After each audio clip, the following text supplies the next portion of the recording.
আসসালামু আলাইকুম। আমি নাজমুল ইসলাম রাজু। স্বরচিত কবিতার নাম টেনশন।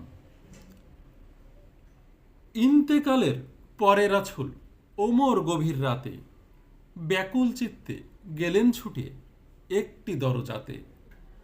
ডাকেন তিনি হুজাইফাকে, ভাইরে কথা শোনো, তুমি ছাড়া কাউকে তো আর দেয়নি রাছুল কোনো।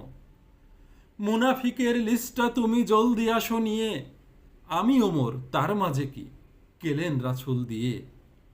তাই হলে ঠিক শেষ তো আমি চেষ্টা করব তবে, পাপ ছাড়িতে আজকে হতে ডাকবো আরো রবে।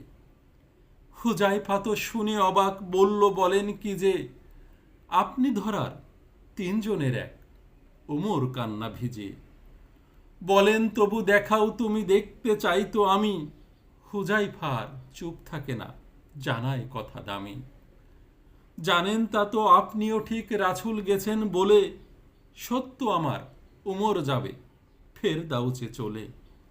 এও বলেছেন আমার পরে থাকতো যদি নবী, তবে সেগুন যোগ্যতা মোর উমর মাঝে সবই। যে উমরের এক ইশারায় কাঁপতো অর্ধ ভুবন, দেখলে যারে শয়তানুপথ ছাড়তো সাথে কুজন।